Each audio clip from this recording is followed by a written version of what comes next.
Welcome back. Follow me now to find out why Victoria's head has ended up being cack. I wish I could say it was lovely cake, but it isn't. I am not happy with it. How exciting! The Net Throbwell kits are all complete and I've already sold several of them, and it's yesterday I finished putting them together. It's fantastic. Now this, back to Victoria now. It's all very exciting because this is now printed in this cold white plastic, and if you remember, there's the doodog on, there it is.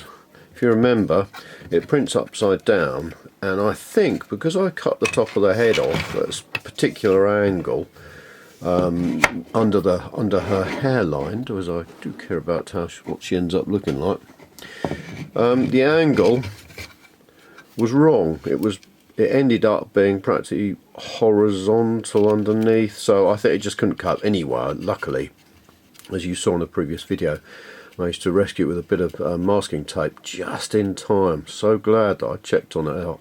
It printed this much through the night and it had just reached that, so that's great. And you can see there's some other little fluffy bits.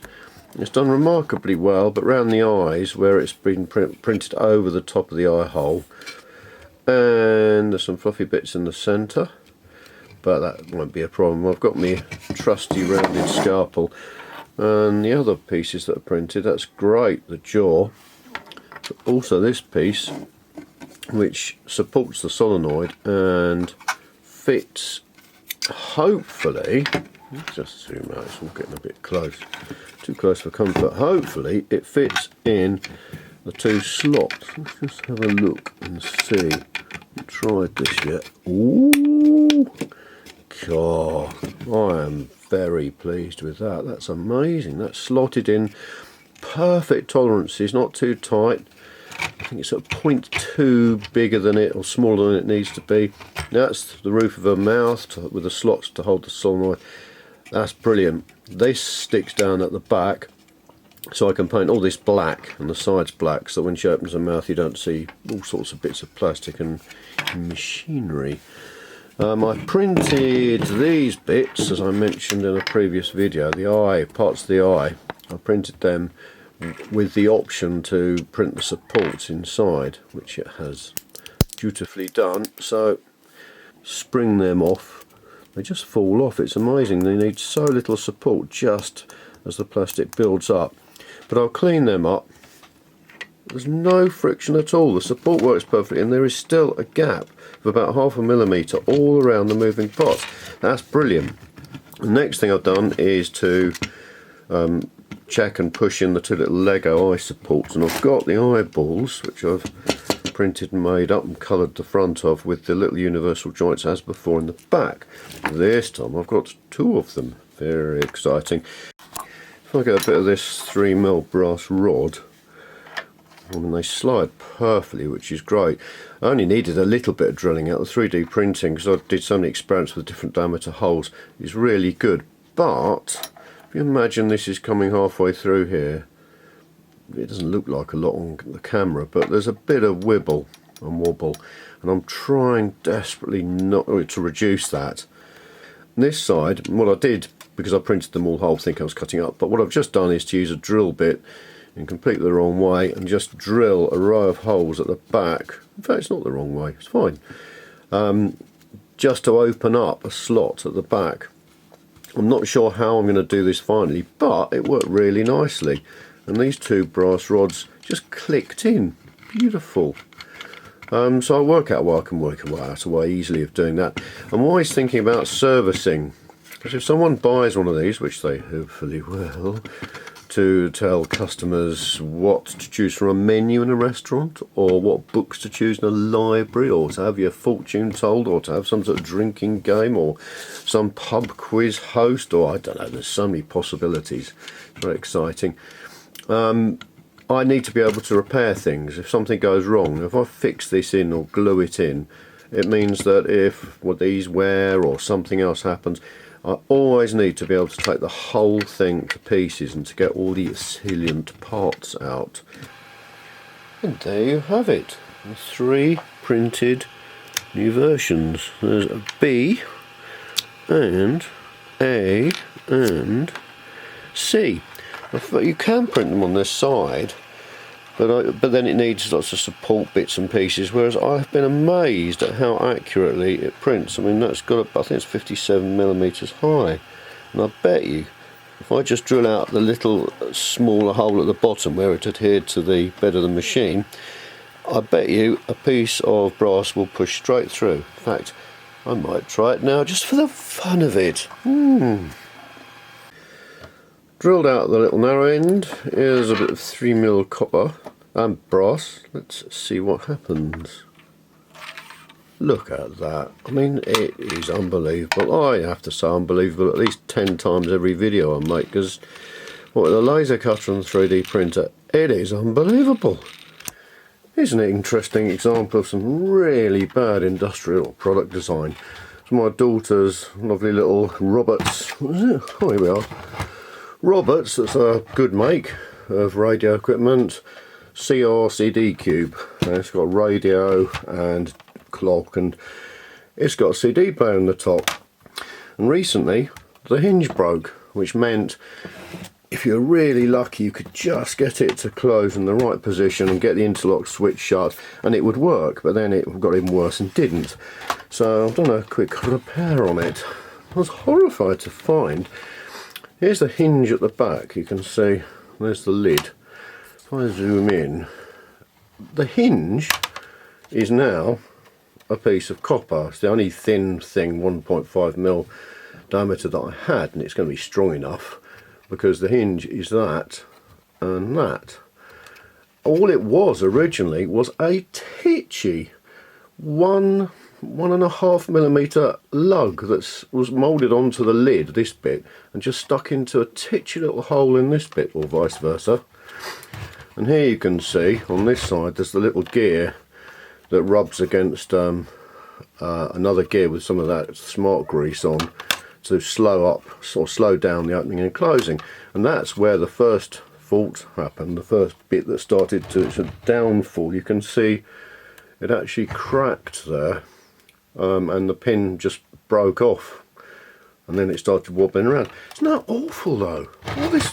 The rest of it's great. Really impressed with how it's constructed. It looks, you know, really nicely built, compact and everything. And then they go and make the hinge that small. It's about 2mm of plastic around it that's only about 2mm thick. And also on this side, which might actually have been where the problem started, it had the spring that opens and closes it. Here's the spring, and it is so stiff. All that force acting on that titchy little pin at the back. I'm amazed it lasted as long as it did. But anyway, new lease of life. It doesn't have the spring anymore because I think that's just asking for trouble, but she can now open it, and the whole product has been saved from the refuse or rubbish or recycling or whatever, which it would have been thrown away because it was absolutely useless. You can play CDs on it simply because a titchy little bit of plastic broke. Just shows you, I don't know what it just shows you, but it shows you something. I will now put it back together again. So here she is, Victoria the automaton. I haven't bothered to put her mouth in yet, thankfully.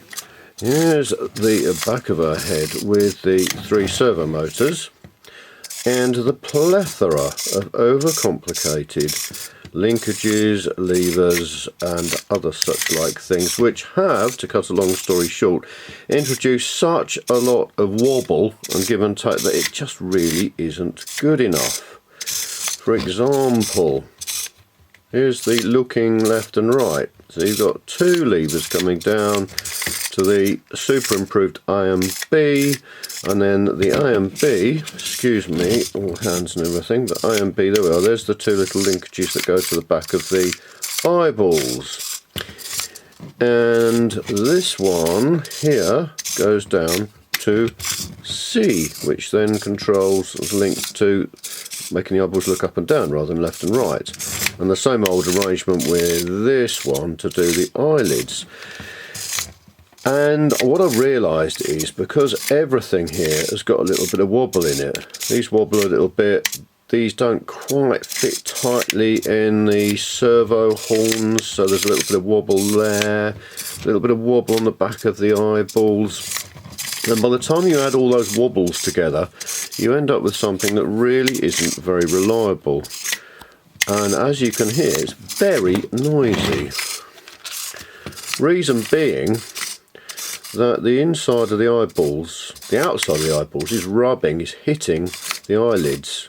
Now, I need the eyelids obviously to be separate, and these are really pleased how separate the eyelids are from the head, but the eyeballs are hitting them.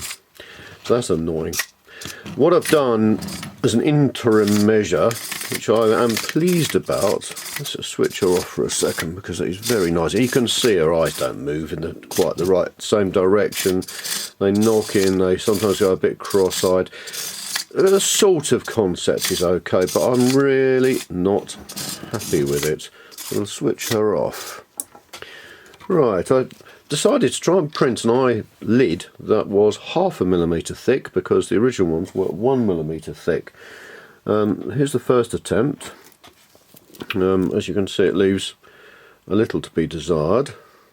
And I thought, oh, well, I can't actually print anything that thin then. Here's the second attempt, and we got a little bit further. This is me fiddling around pointlessly with the expert, quote unquote, settings on the slicer software. So no good. And then the third time lucky, I reset all the settings to the original thing, because I thought, because this is 0.5 mm thick rather than 1 mm, that because the nozzle, the print nozzle head, is 0.4 mm diameter, that I had to fiddle around and set it to other things to get it to work properly. But I didn't. It worked it out. I said I wanted it solid, so 100% fill, just so it didn't even try and put any webbing on it, because if you remember the width of the original, here's one I prepared earlier, one of many I prepared earlier. Originally this was, I think, 1 mm, and wherever one of these joined on, it wouldn't print properly. It came up with all sorts of bits on the inside, so I made this 1.5 mm, and then it worked properly. So that's what I suspected might happen with this. But stop waffling and get to the point. It didn't. It printed 0.5 mm thick, absolutely perfectly. It's solid, it's a little bit flexible, bendy, but I don't care about that. The stability should be there. I've got to trim the bottom because where it started building it on the bed of the machine, it's a little bit wider. But I'm really pleased because I reckon if I put 2 of these in here, it will be perfect. The outside's still the same diameter, and that's fine. That misses the head. The inside is now 0.5 mm further away from the eyeball, so I'm hoping that will work. And on to my next big decision. I've been umming and ahhing about this for ages. I've realised what I need to do is to change the whole arrangement of this so that I can have one servo motor below the eyes with a lever, horizontal lever, that just twists like that. It's connected to the inside of both eyes, next to the nose in effect. It'll make the eyes look left and right perfectly. So only one linkage, so not 1, 2, 3, 4, 5, 6, all the rest of it. One linkage because it'll just be this T-shaped piece that twists like that, and 2 linkages just to take it to the back of the eyes. So that's good. That will reduce loads of slop. Also the same with C, making the eyes look up and down. Worked out how I can have a servo here or somewhere, again with one lever that goes across and moves both. So I'm pleased about that. And then the eyeball, the eyelid should be fine because that is only one linkage. But then, why make anything simple? I thought, these are noisy, these servos. They're very convenient because they only need 3 wires, and all the power supplies for all these can be connected together. So you end up with a black wire, 0 volts, red wire plus 5 volts, and then a signal wire for each servo. It's very convenient, but they're noisy. I'm still umming and ahhing. I can't decide, because the alternative that I'm sort of talking myself into is to make it so much more complicated by using the lovely little stepper motors. Now these are silent in operation. They're very powerful. They're geared down so I could have sufficiently precise movement using one of these, but each one needs 4 wires, or in fact 5 wires, and to tell the Arduino where these are, I'll have to incorporate some sort of limit switch, so that each time it starts off it moves around, say left, until it hits a little limit switch, and then it knows where it is and can carry on moving it relative to that. That's a huge job. Oh, I don't know what to do. I keep getting all G'd up thinking, right, sit down at 3D Builder, let's design this version, because you're not going to be happy till you've done it. But all the extra wires and everything, and perhaps the whirring doesn't matter. A little bit of whirring, I think. Oh my godfathers, I really can't decide. I keep coming back to these because the fact that you just need 3 wires to make them work. I think I'm going to go with these. Other animatronics animatronic people use these servo motors or similar rather than stepper motors. I think, and because of the weight of it, because of the wires, I think I'm going to just reposition these. Thanks very much for watching, and please remember that the new NempNet Throbwell kits, although I've only got 6 left already, it's not even been a week and I've already sold 4 kits, which is brilliant. So please remember they are available at steamhead.co.uk or in my Etsy shop at Etsy Steamhead Inventions. Thanks very much for watching, hope to see you next time.